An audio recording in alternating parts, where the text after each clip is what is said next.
Hello friends, ప్రతిరోజు మనం English story చదువుకుంటూ దాంట్లో ఉన్న ఇంట్రికసీస్ గ్రహిస్తున్నాం. షెర్లాక్ హోమ్స్ సంబంధించిన కథను మనం చదువుకుంటున్నాం. నిన్నటి వరకు కొన్ని పార్ట్లు చదివాం కదా, ఇవాళ ఒక పార్ట్ చదువుదాం. Having gathered these facts, Watson, I smoked several pipes over them. ఆ విషయం మీద ఆలోచించుకుంటూ నేను వాట్సను మరి కొన్ని పైప్స్ తాగామంటే దాని అర్థం ఏంటంటే స్మోక్ చేసేవాడిని. పైప్స్ కదా ఆ రోజుల్లో తాగేది, సరే ఇప్పుడే తాగొచ్చు, అలా స్మోక్ చేసాం చాలా ఆలోచిస్తూ అని చెప్తున్నట్టు. Trying to separate those which were crucial from others which were merely ఇన్సిడెంటల్గా అంటే ఆన్ ది స్పాట్లో జరగటం అనమాట. ఆ జరిగింది అవి కాకుండా దాంట్లోంచి క్రూషియల్ అంటే ప్రధానమైనవి ఏవి జరిగినాయి అనేది విడదీయటానికి మేము ఆలోచించామని ఆ పైప్స్ అన్ని తాగుతూ ఆలోచిస్తున్నారు. There could be no question that the most distinctive and suggestive point in the area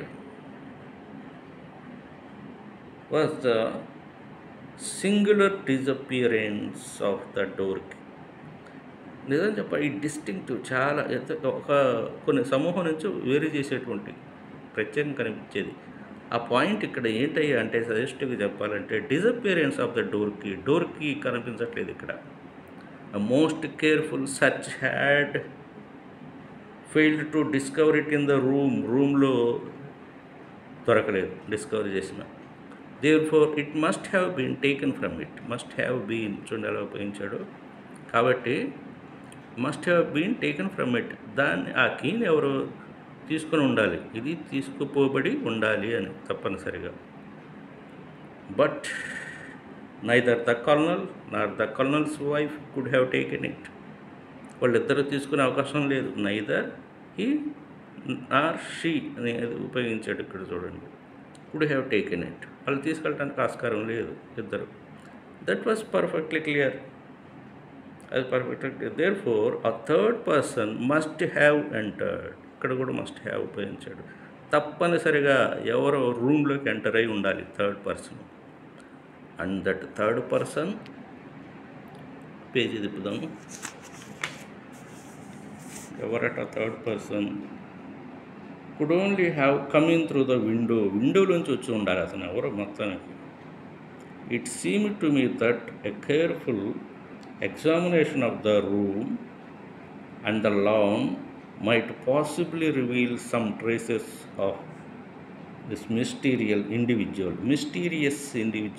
అంటే చాలా మార్మికమైన ఇండివిజువల్, ఎవరో తెలియదు, ఎవరికి తెలియదు అది.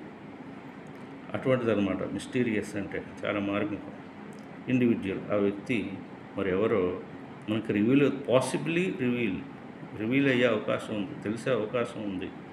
ఎక్కడట? ఆ లాన్ను కానీ రూమ్ని కానీ కేర్ఫుల్గా ఎగ్జామ్ చేస్తే అలా అనిపిస్తుంది, నాకు జరుగుతుంది అతని ట్రేసింగ్ అని చెప్పేసి అంటున్నాడు. You know my methods Watson, నా పద్ధతులు నీకు తెలుసు కదా అంటున్నాడు. There was not one of them which I did not apply to the enquiry. నేను ఒక్కడ కూడా వదిలేయలేదు ఎంక్వైరీలో, అన్నీ అప్లై చేశాను మెథడ్స్, నీకు తెలుసు కదా అని చెప్పేసి అంటున్నాడు. సరే, మిగతాది తర్వాత చదువుకుందాం. ఇది మీకు నచ్చినట్టయితే ఈ విధానం, చెప్పే విధానం, ఈ ఛానల్ని సబ్స్క్రైబ్ చేయండి, మీ ఫ్రెండ్స్కి పంపించండి, లైక్ చేయండి. ఇంకా మీకు కావాల్సిన విధానాలు ఎలా చెప్పాలనేది మీరు కూడా కొన్ని సజెషన్స్ ఇవ్వవచ్చు. Thank you very much for being with me. Have a nice day.